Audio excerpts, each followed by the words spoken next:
Hey, everybody. Welcome to The Back Room. I'm Andy Ostroy. What a week it's been. So let's get right down to the Republican shenanigans. We have a House of Representatives and we have a Speaker of the House.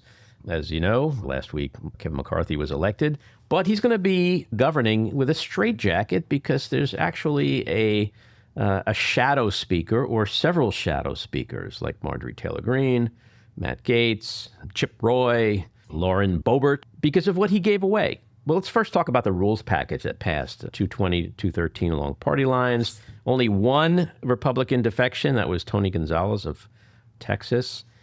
The problem for the Republicans is that there was a lot of closed-door agreements that McCarthy made with a handshake to the rebels, the 19 or 20 rebels that caused the voting to take a week last week. And so you have these Freedom Caucus hardliners who were promised God knows what. The concessions we know about, for example, debt ceiling hikes will be paired with spending cuts. He promised to hold votes on bills that were important to Freedom Caucus members. He promised to put more Freedom Caucus members on committees and the key committees, and also cap discretionary spending at fiscal 22 levels. There was also, a goal to make governing more transparent. But the problem is that how do you have transparency when no one really knows about these backdoor deals? What was promised to Matt Gaetz in the 11th hour? What was promised originally to someone like Marjorie Taylor Greene weeks ago, which made her come on board with Kevin McCarthy from the beginning? Without knowing what these deals are, how the hell do we have transparency? And we have, issues that are coming up like the debt ceiling and the spending bills. And these are going to be big fights in Congress. And what did he promise about that? Did he promise that we're going to shut down the government and just make everything political? We don't know. And this is going to hamper Congress's ability to fund the government. Funding which includes the military funding which includes aid to Ukraine. I mean, they're playing games with aid to Ukraine. And of course, we may once again find ourselves facing a catastrophic federal debt default. So these are all things that need to come out. We need to understand what was promised in these backdoor agreements, and I don't think we're gonna find out. Another thing that happened this week as part of this is that they're going to gut the ethics committee. The biggest issue with the ethics committee is term limits, and what's going to happen is you have like 3 Democrats whose terms expire, and they're going to get booted. And of course, Hakeem Jeffries, the Democrat leader, he's going to have an opportunity to replace them. It's all going to look great. All the optics are going to look great. But what's going to happen when they get into closed doors is that it's going to take forever to approve these Democrats. So it's just Democrats won't have the kind of influence that they had before. And the other thing that happened this week, which is just mind-blowing, is the ongoing George Santos saga.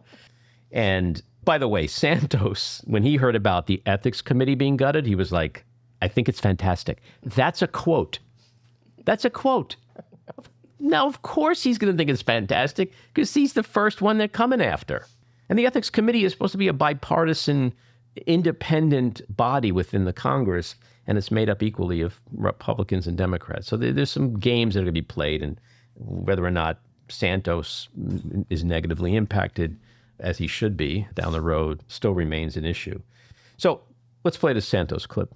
When you donated that money to your campaign, is there anything else you can say about the work you did that was the origin of those resources? Look, I've worked my entire life. I've lived an honest life. I've never been accused, sued, of any bad doing. So, it's the equity of my hard-working self, and I've invested inside of me. Like I said, it didn't come from Burisma. It didn't come from Ukraine, Russia, China, unlike some folks that we all know that get money from those sources. He's lived an honest life. Completely. Honest. Inside himself. Inside himself. Inside of me. There's a song I'm thinking of. Oh, yeah, that's great. I mean, what alternate universe do we live in where someone like George Santos, mind you, he's doing an interview with Matt Gaetz. The optics of that are insane. But I've lived an honest life. And you, Matt, you mentioned before we started that, in fact, he did receive funding from... Yes, as a Russian oligarch, which gave money to his campaign fund. So we learned this week that there was an impersonation of a McCarthy aide a fundraiser for Santos, somebody who calls and makes phone calls to raise money for George Santos, allegedly posed as McCarthy's chief of staff, Dan Meyer. This was an effort to raise money from wealthy donors.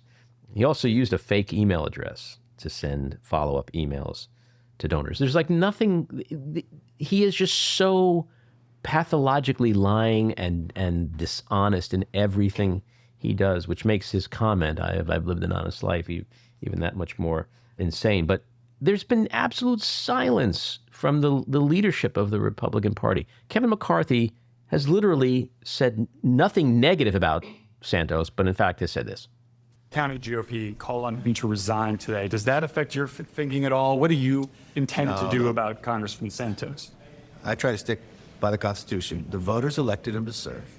If there is a concern, he has to go through the ethics, we'll let him move through that. But right now, the voters have a voice in the decisions, not where people pick and choose based upon what somebody's press has. Would you?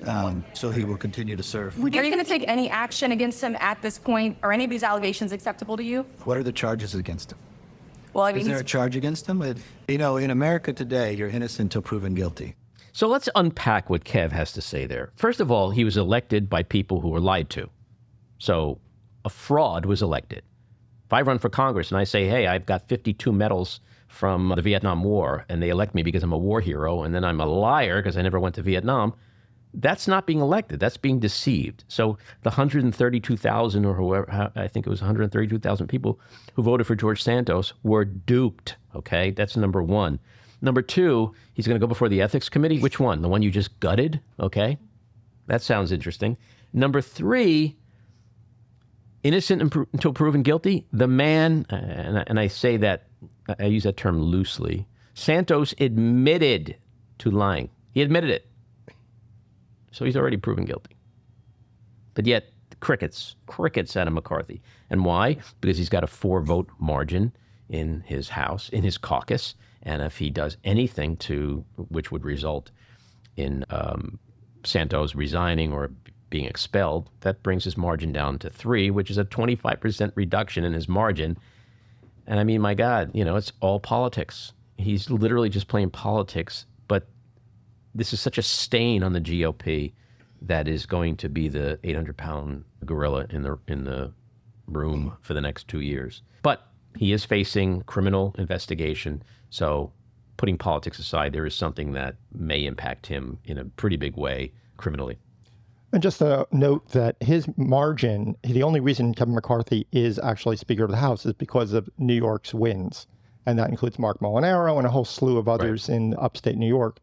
And the thing is, Santos is going to destroy that margin in 2024. The longer he stays there, New York is completely tainted. Every Republican in New York is tainted. Yeah, he should be, there's a part of me that feels like just leave him out there. Don't do anything. Make him he's the poster child for the corruption and swamp that is the Republican Party right now. Yes, the new face, for sure.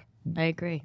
And, speaking of Molinaro, there's been a bunch of Republicans and also the Nassau County Republican Party, which has come out calling for Santos to resign. Mark Molinaro from New York 17, Nick Langworthy from New York 23, Brandon Williams, New York 22. These are all upstate New York congressmen, and they are calling for Santos to resign. So I think there's a groundswell that's occurring right now. And when these things happen, you could sit at your desk on a Friday, and by Monday, the world could change. So things are moving quickly. It doesn't matter what Kevin McCarthy says. It doesn't matter what George Santos says. It just matters in this intangible court of public opinion and media shitstorm, how that ball moves and rolls and how quickly it rolls downhill, because it's rolling downhill for Santos. Another thing that the Republicans have done this week so honorably is McCarthy vows to kick Eric Swalwell and Adam Schiff off and Ilhan Omar off their committees. Let's go to that clip. If you got the briefing I got from the FBI, you wouldn't have Swalwell on any committee. Adam Schiff openly lied to the American public. He told you he had proof. He told you he didn't know the whistleblower. He put America for 4 years through an impeachment that he knew was a lie. I'm not going to speak to this much because it's just obvious bullshit, but this is nothing but grievance and revenge. You had Paul Gosar and Marjorie Taylor Greene, who were booted off their committees a few years ago, and this is just payback for that. But the irony here is that, I don't know if you remember, Paul Gosar tweeted this image of Alexandria Ocasio-Cortez and Joe Biden basically getting murdered. And this is what the Republican Party is. It's like, okay, you get rid of our guy who, sort of intimated that these two politicians should get murdered, and we'll just get rid of two people who are simply doing their job. It's just disgusting how this is how they govern. And along those lines, this week they also created a select subcommittee on the weaponization of the federal government. Again, more grievance, more vengeance, revenge for their god Trump. This is their priority. This is their priority, not inflation, not jobs, not the economy, the crime or the border crisis. It's all about continued fealty to Trump. More grievance, more revenge. Investigations into President Biden, investigations into Hunter Biden, Dr. Fauci, impeaching Biden, and DHS Secretary Alejandro Mayorkas. We just learned in the last 24 hours that there's talk of expunging Trump's impeachments, which is just, it's unbelievable. This is what they're going to be focused on. Absolute bullshit. Not so much Trump news per se this week, except that the grand jury in Georgia convened, and hopefully we will see an indictment soon. The big news, really big news that dropped in the last 24, 48 hours or whatever, is that they found that there was classified documents in Biden's office that he was using when he was involved with a think tank in Washington. And then a second set of documents that were found in his garage at home next to the infamous Corvette. The Corvette. Locked garage. Red Corvette. Yesterday, Merrick Garland said at 1:15 p.m., I'm going to make an announcement. And of course, every libtard like me is like, this is it. Here comes the indictments. Here comes the indictment. What comes? A fucking special counsel, a special prosecutor to investigate Joe. Not only did we not get an indictment of Trump, we got a special prosecutor to investigate Biden. I'm trying real hard, people, real hard to keep positive about Garland, to maintain that what goes on at the Department of Justice is not something we see because they keep secret. But with how long it took him to appoint a special prosecutor for Trump, and now we know that sort of, in December when Jack Smith was appointed, that's when things started to heat up with, subpoenas. And then all of a sudden, it takes just a few days to get a special prosecutor when it involves Biden. And the two situations could not be more different. It seems that Garland is playing politics, that he is trying to placate the right-wing crazies. But no one should ever, ever, ever, ever, ever assume that you can placate the right-wing crazies. There is never going to be a scenario, ever, where they sit back and go, well, Garland did do the right thing. He did, he appointed special prosecutors in both situations. They're both Trump appointees, by the way, and they did do their investigation. And while Trump was indicted, we feel comfortable that it was a fair investigation of Biden, even though he did. Are you fucking crazy to think that that's ever going to happen? There is nothing Garland could do. Nothing. No outcome where he's not going to be swimming in a shitstorm. None. So I hope there's no politicking taking place at Justice, because if you're trying to make the Republicans happy, you're never going to make them happy. And Trump should be indicted, without question. Biden shouldn't be indicted, without question. If those two outcomes come, it is going to be an explosive situation for Garland. And I hope he does the right thing. And I hope he's prepared for that, because it seems like these moves that he's been making just are trying to placate Republicans, and he's never going to be able to get the outcome that way that he wants. And these situations, they are different. Let's hear what Biden had to say. People know I take classified information seriously.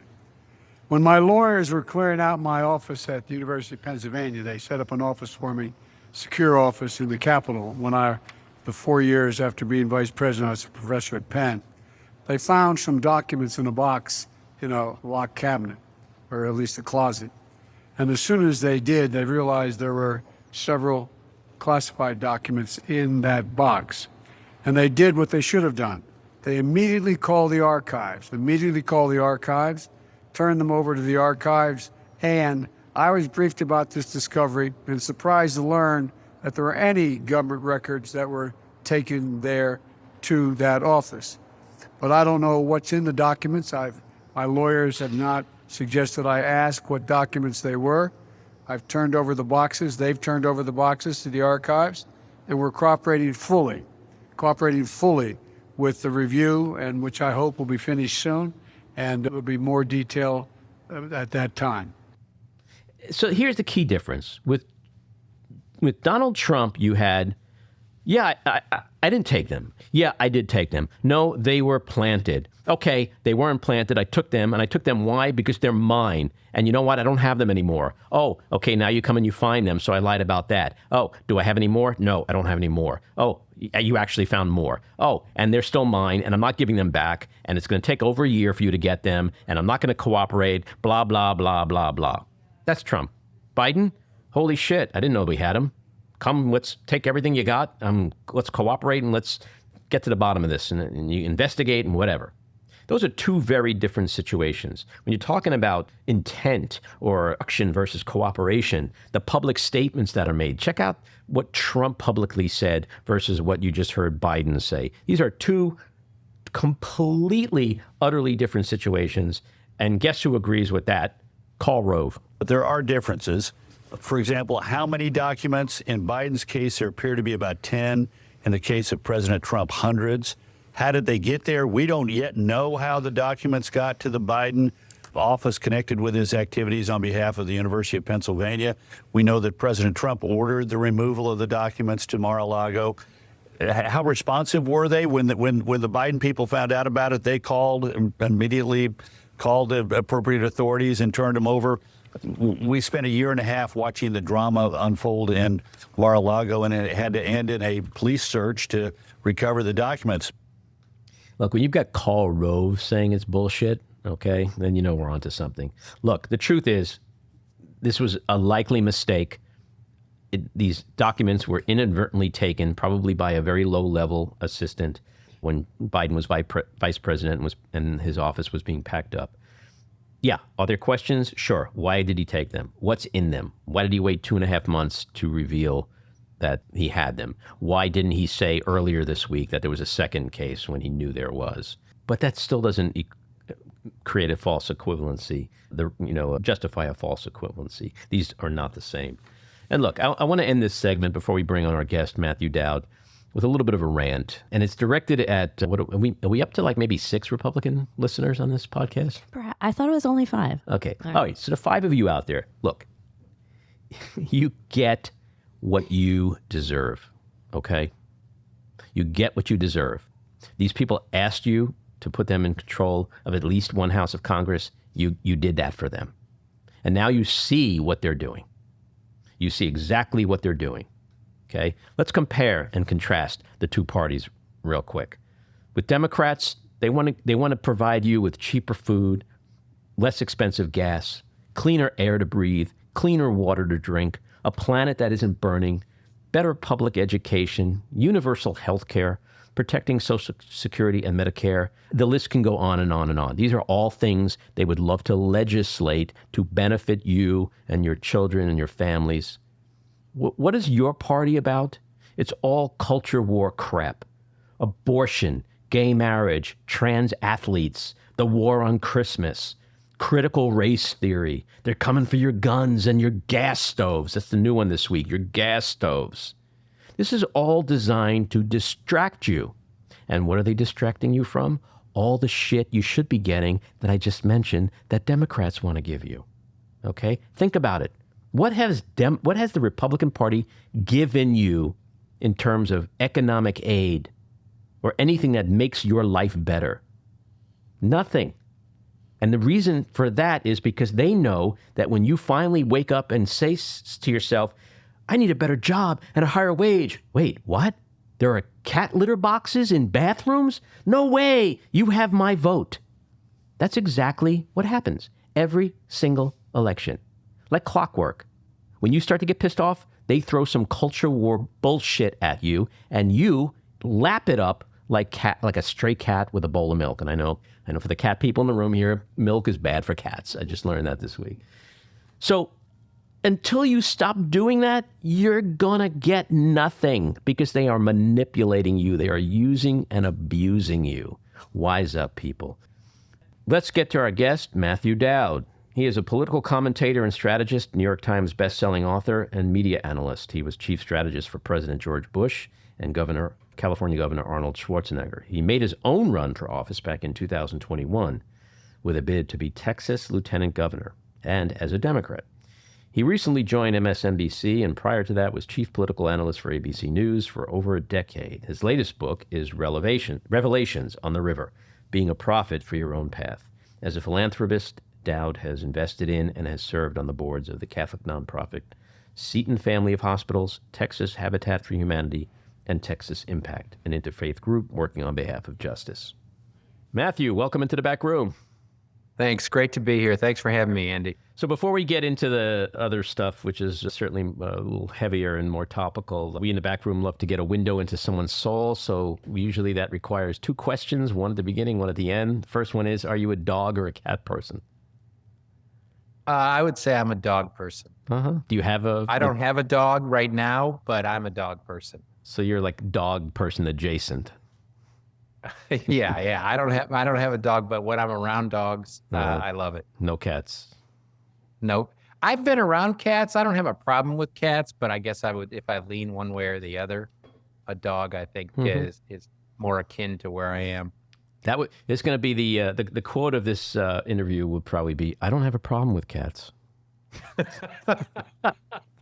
That's what's going to make news. The other thing I want to ask you about is I think you're a big Lions fan, right? Big time. Yeah, I was born in Detroit. So they didn't make it into the postseason, but they had a pretty decent year compared to last year, right? Well, compared to like the last 6 decades or so. I mean, they had a really good year, obviously, with the way they started. And I mean, it's one of these things where every beginning of every season, I'm thinking, okay, this could be it. Maybe we could win and blah, blah, blah. I mean, I've been doing this my entire life, my whole life. Yeah, I'm a New York Knicks fan, so I know exactly what you're talking about. Detroit, I mean, the Detroit Lions in my lifetime, which is 61 years, have won one playoff game. One playoff game they've won in 61 years. And so people are like, why is everybody in Detroit so celebratory? They didn't make the playoffs. So I said, people don't understand. If you're a Detroit fan or grew up there, that we're in such a desert. Any little like cup or teaspoon of water will be overjoyed about. So yeah, I've been a Detroit Lions. I'm an all Detroit team fan because I grew up there going to their games and all that. But yeah, I'm a Detroit Lion fan. That's the thing about sports fans and Trump fans. They're just incredibly loyal to the end, no matter what. It's just an interesting parallel. I just thought. Yeah, but the big difference, the one thing I think, and I don't know how you are, but one thing I think one of the great things about sports is it's one of the last unifying aspects of society. So you could go to a stadium and sit next to, a Trump person, or you could go to, a basketball game, a college football game, and everybody is in the same mode. There's no distinctions and there's no differences whether somebody's super wealthy or just making it by. Sports is one of the last, though it's beginning to have its divisions, but sports, and obviously the Damar Hamlin thing has showed the just unifying nature of things. Of sports, it's one of the last vestiges of a unifying thing in the United States. Yeah, well, it harkens back to remember when Trump started bashing the NFL? Yeah. And I remember thinking to myself, like, okay, this one's not going to work for you, buddy, because like you're not going to get those dudes off the couch on Sunday, in some revenge thing for you. Like this is where they're going to draw the line because when it comes to sports, they're not going to stop watching the NFL because you told them. Yeah, now I guess it seems like it's more popular than ever. So who's your Super Bowl prediction? I mean, it's hard to bet against Patrick Mahomes in Kansas City. I mean, it's just really hard to bet against him. I mean, I think the Eagles depend on Jalen Hurts and how well he is and all that. But if I had to put, a sort of lean in a direction, it's Patrick Mahomes. But, he's got to go through Josh Allen. He's got to go through Joe Burrow. But I think if I would lean in one, it's just that guy is such a phenomenal talent. And I got to know him and watch him a little bit because he played at Texas Tech, which is up at Lubbock. And, obviously they played in the in the Big 12. So I got to watch him a little bit before he became a pro. The guy is unbelievable. Yo, he is, and he's in my pick too. Except I'm bucking the trend a little bit, and I'm looking for a Hollywood matchup with him and Brady. I know it's a long shot, but and everybody's. I would love to see I'd love to see the Bills go to the at least to the championship, just because it's such a great story, right? And my guess is what we're going to see this weekend. When the Bills play their first playoff game and DeMar Hamlin is home, I wouldn't be surprised if there's something that tugs at all their emotional heartstrings that happens on that day this weekend. Well, it's like the game last week where the first play was a kickoff return. Like, you can't script that. There's a part of me that almost thinks like, did the other team, they let him do that a little? Because it was just great television and really tugged at the heartstrings. So I want to ask you about your childhood. Sure. Were you like an 8-year-old little politics nerd? Because I find that sometimes when you talk to people who work in politics, their interest levels were obtained at a very early, but I was 8 years old and I was hanging around, which is kind of crazy. I was hanging around Nixon's local headquarters in my neighborhood, and I was passing out bumper stickers and buttons for Richard Nixon, if you can believe that. So even at that age, there was something that was brewing. Was that a similar situation for you? Yeah, it was. I've come from a rather large Irish Catholic family that grew up in Detroit. Well, I'm one of 11 kids. Jeez. And politics, my parents weren't active in politics, but politics was always discussed. They were conservative Catholic. That's how they were raised. That's how they raised us.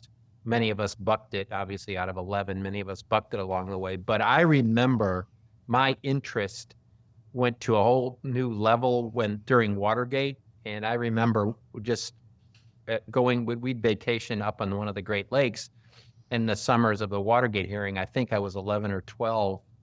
And I didn't go out to the beach. I just watched and my brothers and sisters thought I was nuts. What, we're out here, why are you doing? And I was inside watching, Sam Ervin and Howard Baker and John Dean and all of that. I just got entranced by it. And from that moment on, I was like, I want to, somehow I want to be involved in this. And after that summer, I started volunteering in different stuff in Michigan. I got involved in college. I was 11 or 12, got completely hooked through Watergate. And that was it for me. Yeah, it's funny how that works for some kids, and other kids could. There are 50-year-olds who don't understand politics, which is kind of crazy. So it's fascinating to me when people talk about their childhoods and when they were first really hooked on politics. I have this. It's how life comes full circle, as you know. It always comes full circle multiple times in circles. So that was my introduction, and then after I had done. The Bush campaign. I was, chief strategist for Bush in 2004. Bob Woodward called me up and asked me to sit down with him at his place in Washington, D.C. and go through, he was writing a book about Bush and go through a bunch of stuff on that. And I just paused him and I said, I just want you to know that the reason I'm here has a large part to do with you. Because of what he did with Woodward and Bernstein and all that. And so it was just such a full circle thing that my start. And then as I was beginning to sort of process out of the daily sort of grind of it, I sat down with one of the guys that was probably instrumental in my introduction into politics. It's so funny you mentioned Woodward. Basically, I've been spending my whole life waiting to be able to say, Bob Woodward called me. But my degree was journalism, and Woodward and Bernstein and Watergate was a big motivator for me as well. And I remember a few short years ago, I was walking in Lower Manhattan during the summer, and I walked past this restaurant with an outdoor seating area, and Carl Bernstein was sitting there by himself. And I walked past, and I got about 20 feet past him, and I said to myself, "You're going to regret this if you don't stop, turn around, and go say hi." And I turned around and I said, Mr. Bernstein, it's an honor to meet you. Back in J school, you were like, you're God, and you still are, and it's an honor to meet you. And he was so gracious and so friendly, and he was like, oh, thank you very much. Glad, thanks for stopping by. And I was like, okay, cross that one off the bucket list. Very funny. So Bush, you had this infamous break with him in 2007. Can you explain a little bit about what brought that on? Sure. So just a little intro into that. So I was doing Democratic campaigns, which I had done most of my adult life. And I got out of politics, started a business in Austin, a sort of public affairs, public relations business. Got out of politics, had run the lieutenant governor of Texas's campaign in 1990 and 1994. And in Texas, it's different than most other states.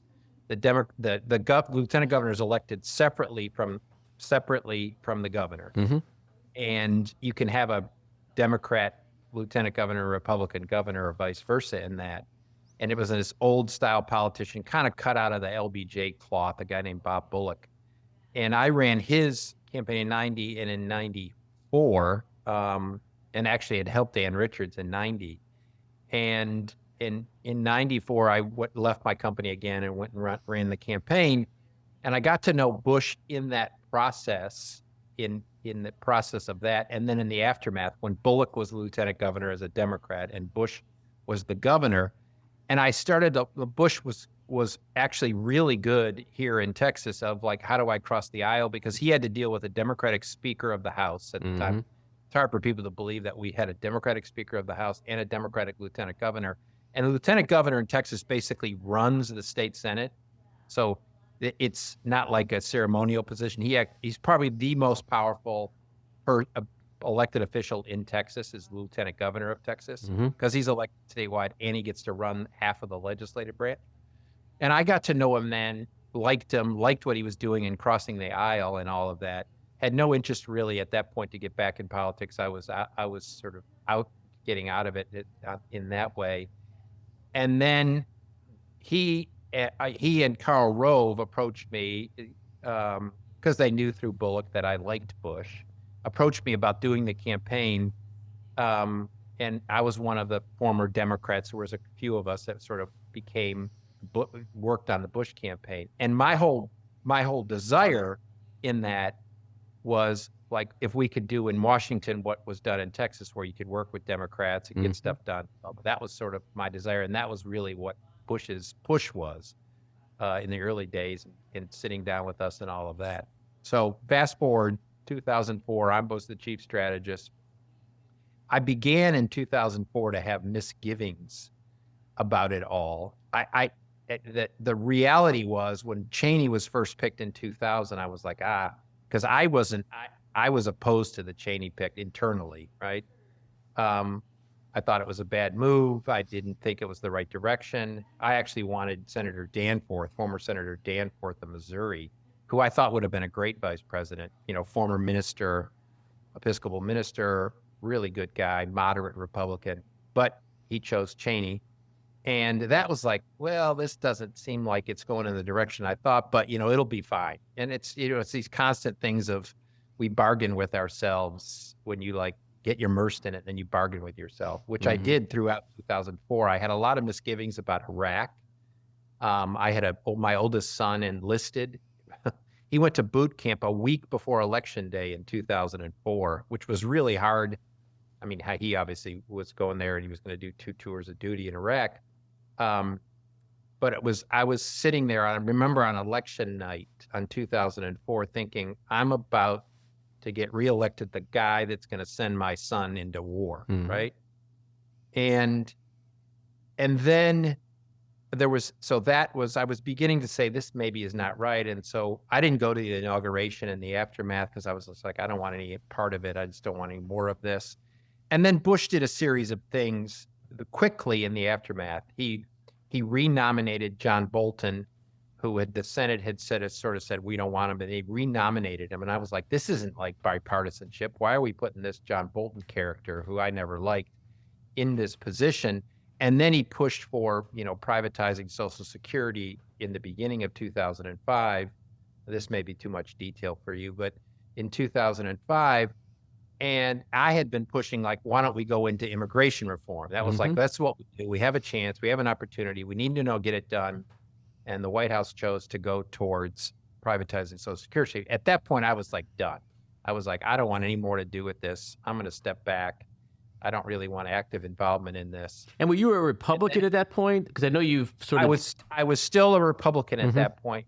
But, my Republicanship was all tied up into working for Bush. I never sort of worked outside of that realm. It wasn't like I was going out and like, let's elect 22 congressmen and 5 senators. It was more Bush related. And in the process, it's a wrenching process because you've reached the culmination of your career. And for a person that like me, that's a political operative or done that, like working as chief strategist for a presidential campaign is as high as you can go in that realm. So you can achieve this pinnacle.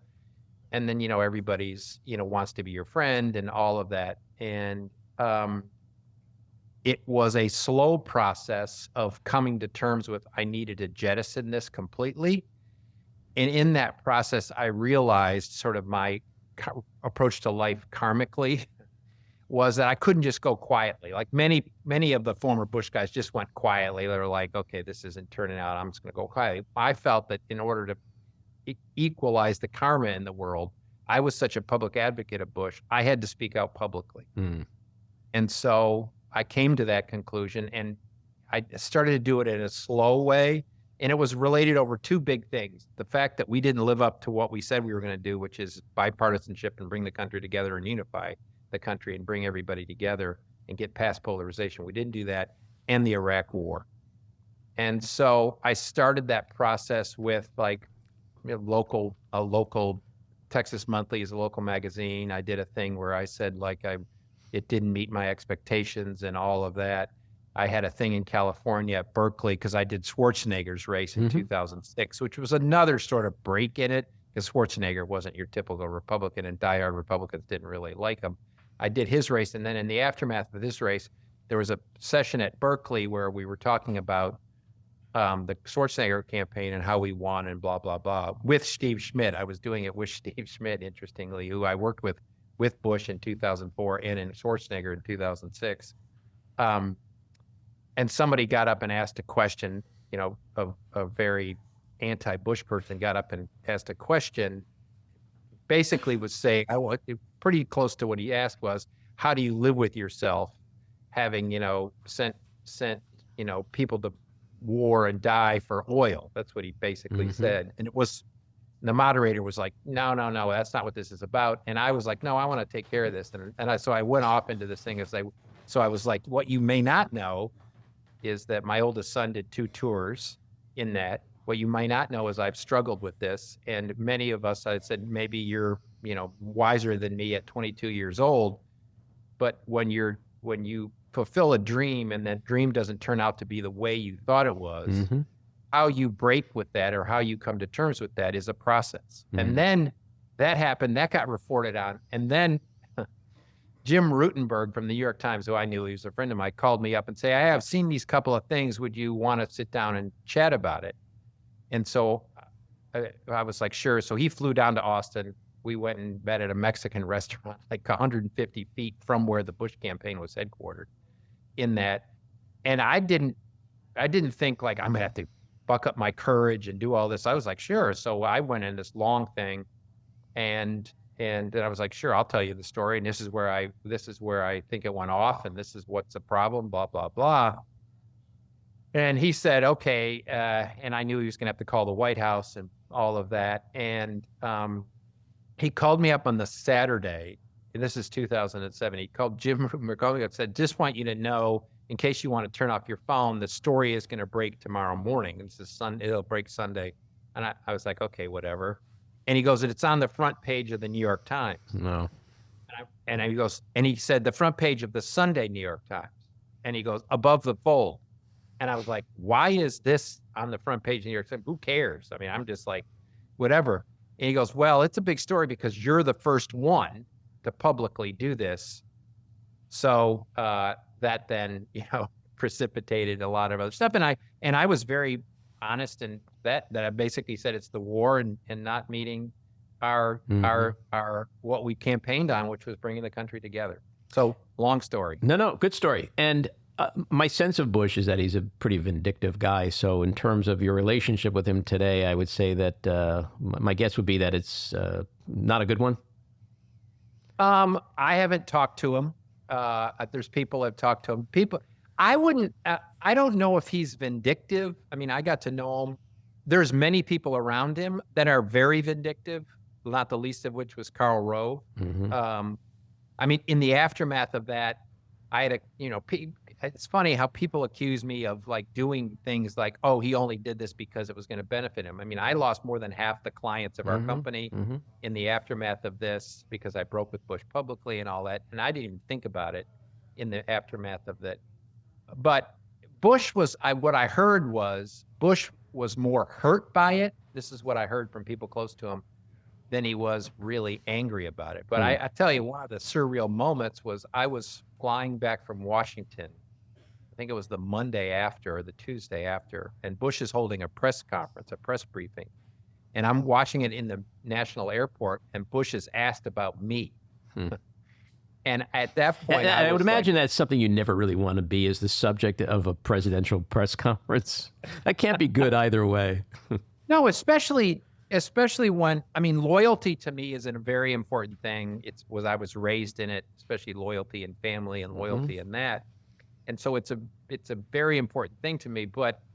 And many of the Bush people called me up and said, called me up after, how can you be disloyal? And I've always thought of loyalty on a hierarchy, right?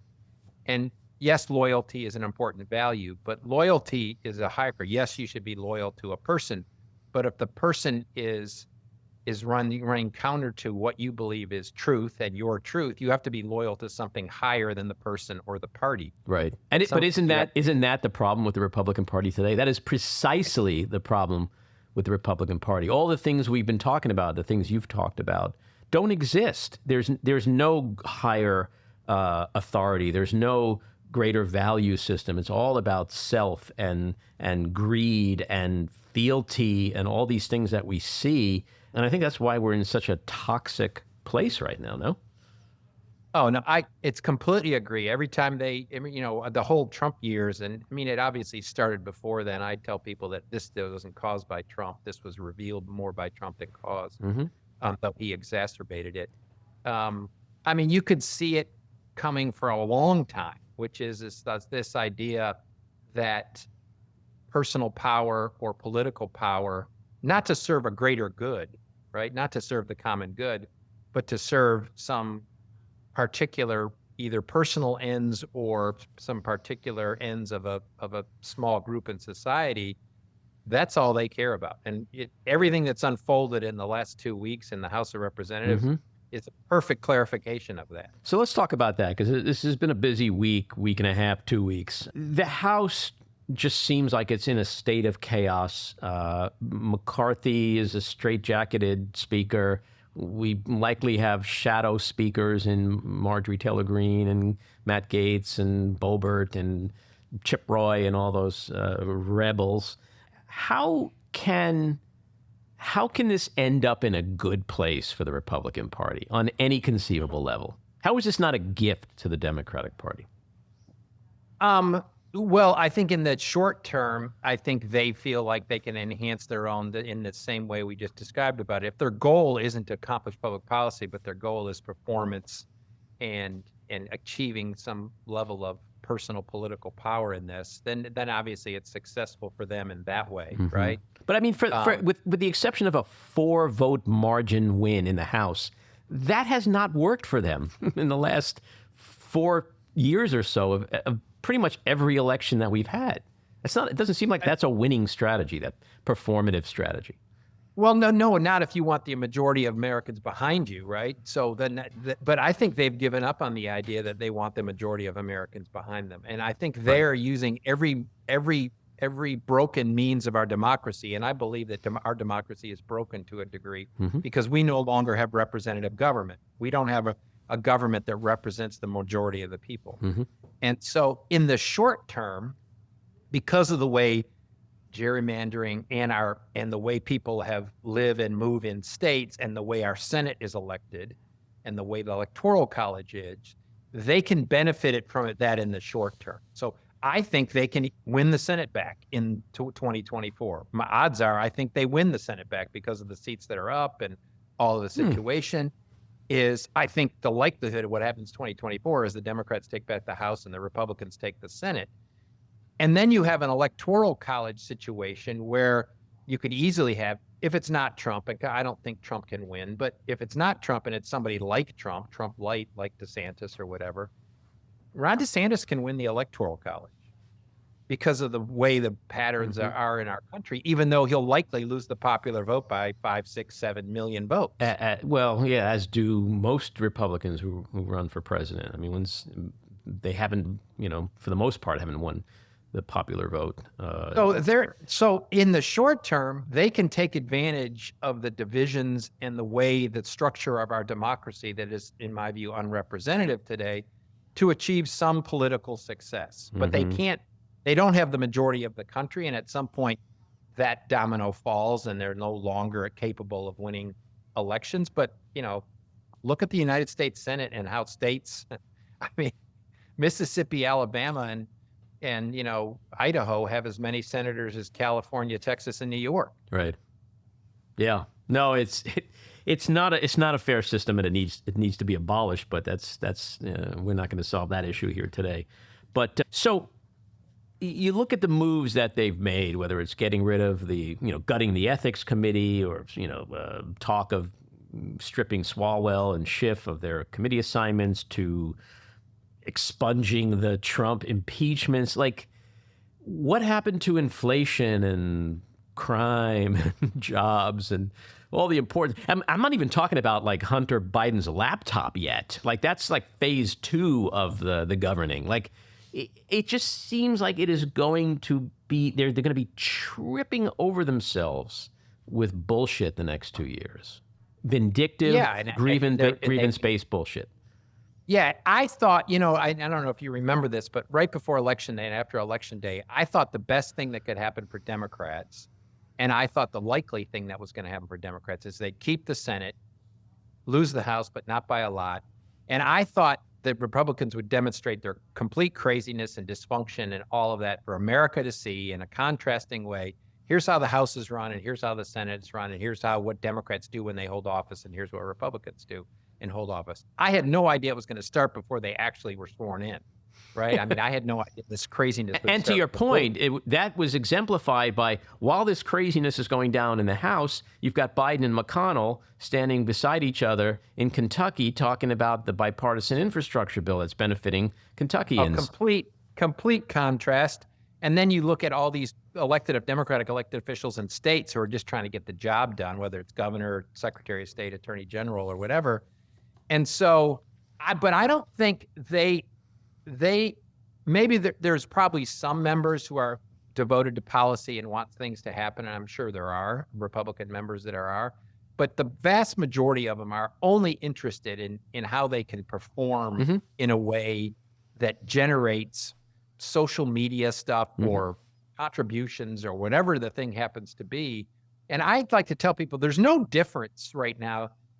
The media kept separating the 20, rebels, whatever, and the other. Well, there's no difference between them, right?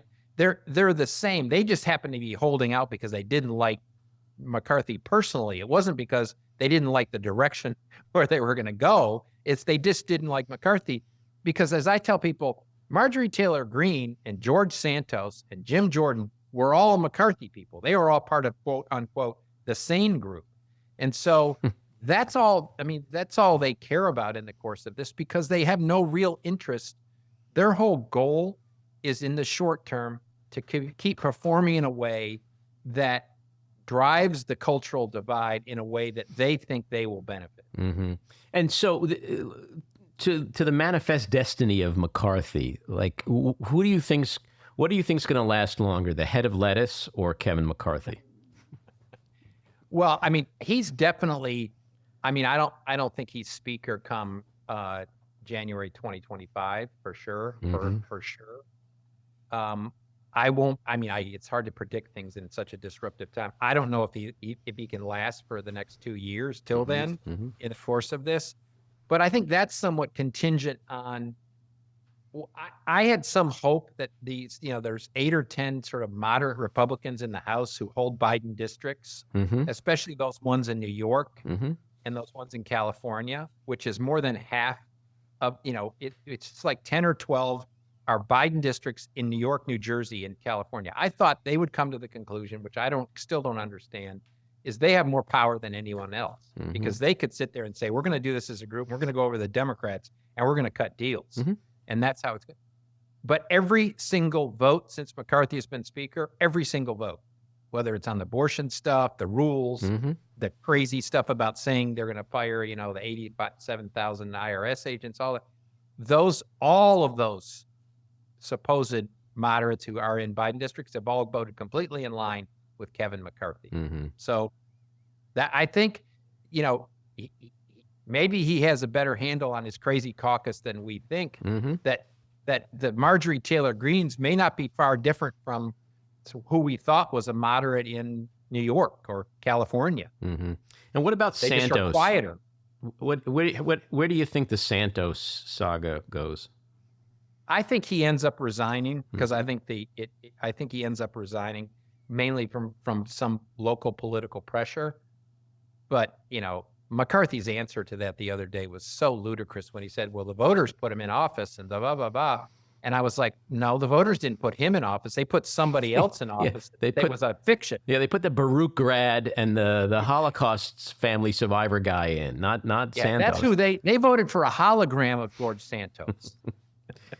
But he's so emblematic of the swamp that is the GOP, and with the margin being 4 votes, McCarthy is just, he's being politically expedient. Can he afford? And when you talk about Santos resigning, that sort of has to indicate a little bit of, or a lot of contrition and self-reflection. Like, he's a sociopath, right? So sociopaths don't go through that. I mean, you heard him with Matt Gaetz interviewed. Matt Gaetz, I guess, was subbing for Bannon in the war room. Matt Gaetz, by the way, interviewing Santos is like, it's like an Onion article. But Santos says, I've lived an honest life. That's a direct quote. I've lived an honest life. So is that the guy that's going to resign? Doesn't sound like it. Well, I think like all sociopaths and narcissists, that I think his resignation will be about self-preservation, more about self-preservation than it'll be about honor, right? He won't do the honorable thing. He'll do the thing that's self-preservation, because I think this whole finance thing related to him and his money and the money that got into his campaign and how he went from basically almost being on the street to being worth $15 million, all of that, I think at some point he comes to the conclusion of saving his own hide in this, like all sociopaths do. And that will be puts him in the place of, this is what I think, and who knows, that he'll leave office. But it's not going to be about the House of Representatives holding him accountable for all his lies and deceiving the public and all of that. Why would they? This is what I said. Why would they do that when a guy that lied 40,000 times, they supported every step of the way along the way? Right. So speaking of a guy who's told 40,000 lies every step along the way, Donald Trump, what happens to him? Do you think he gets indicted? And if so, in what jurisdiction and for what? It's hard for me, having watched this process and Donald Trump escape from accountability so many frickin' times. I mean, I would like to believe he's going to be indicted, and I will be ecstatic if he is.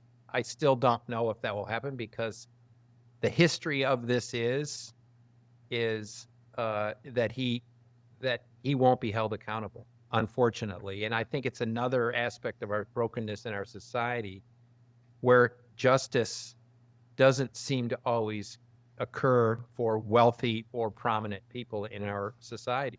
And it seldom happens. And so I hope it does.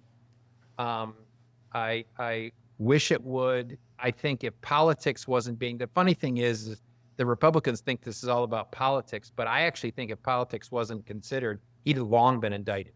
Right. If politics wasn't the consideration, he would have been indicted long ago. Of course. Well, if you did what he did or I did, we'd be writing, we'd be writing hieroglyphics on the prison walls already. So, yesterday, I'd have a Raquel Welch poster, and I'd be digging a hole.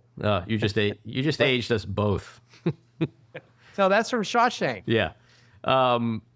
So yesterday, Merrick Garland, Attorney General, announced that he's appointed Robert Hur as special prosecutor to look into the Biden documents situation, which is just a whole surreal thing when you think about it, because everything was going so well for the Democrats.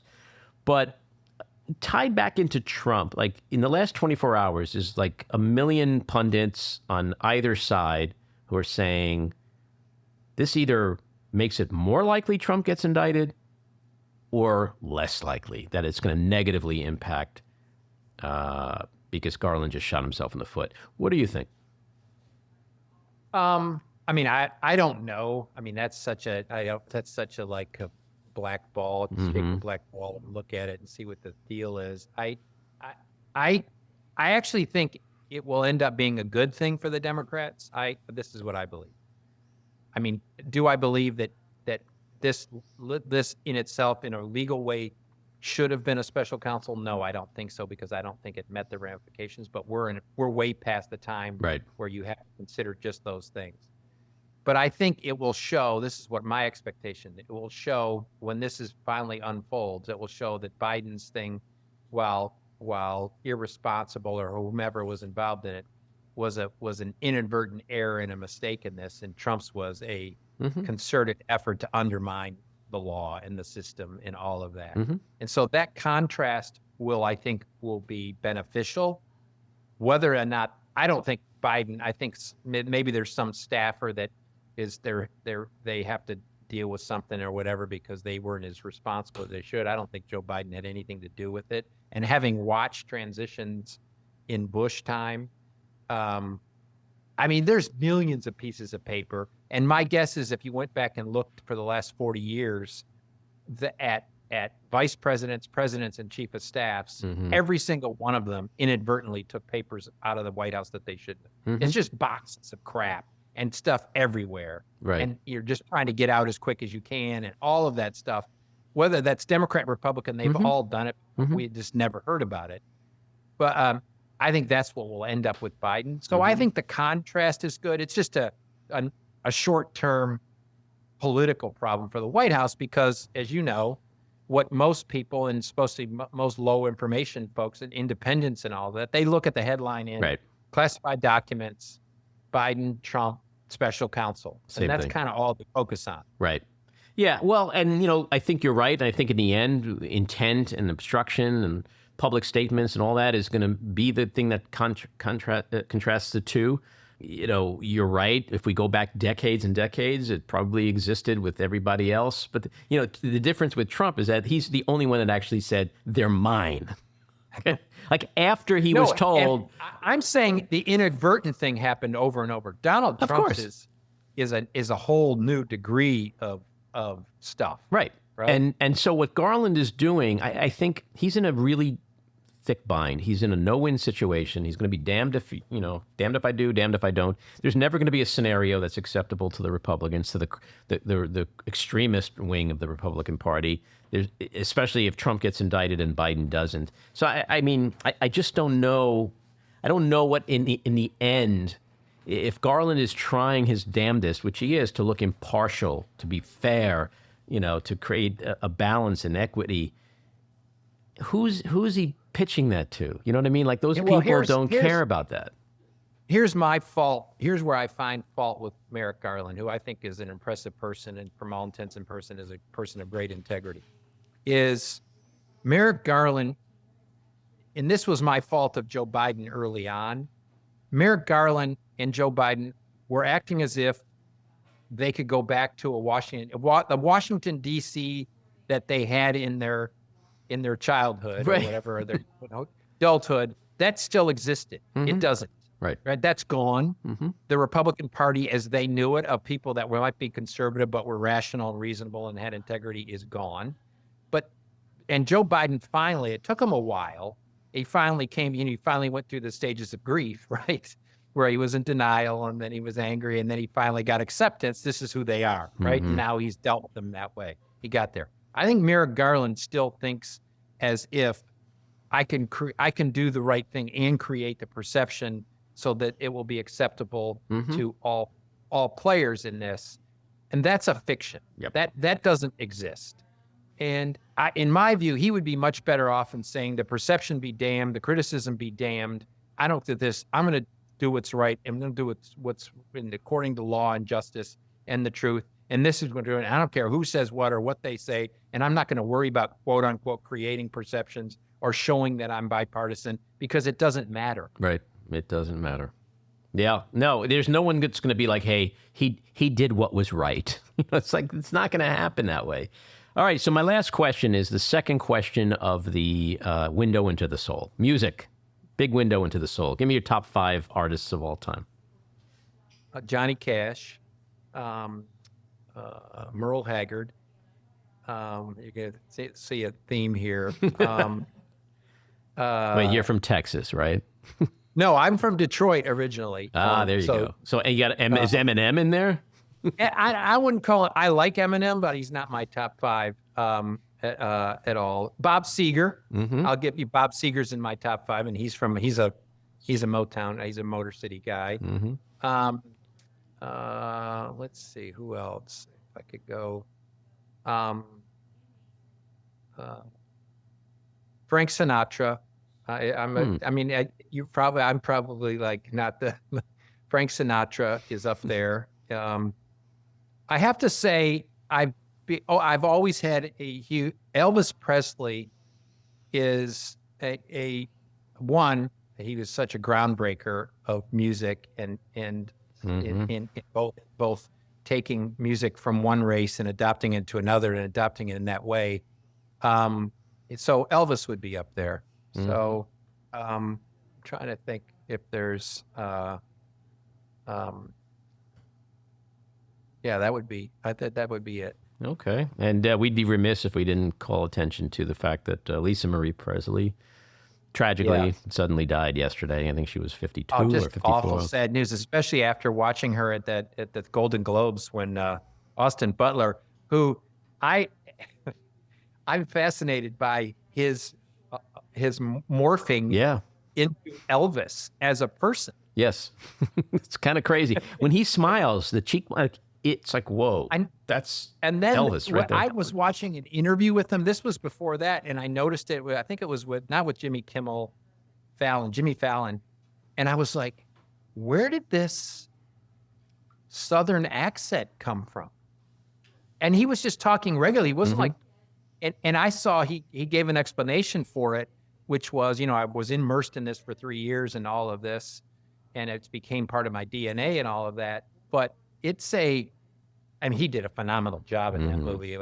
I've rewatched that movie 3 times, and it's just his ability to become Elvis was amazing. Transcended. Matthew, you've been very generous with your time. It was an honor to have you on, and I hope you come back again soon. All right, I'd be happy to. And Andy, thanks for all you do in preserving and protecting our democracy. The mad tweeter. Take care, Matthew. You too, man. So there you have it, episode 34 in the can. Got something to say? Leave us a message at 845-307-7446. Email us at backroomandy@gmail.com or tweet to me at Andy Ostroy. And when you listen, please rate and leave a review. That stuff matters.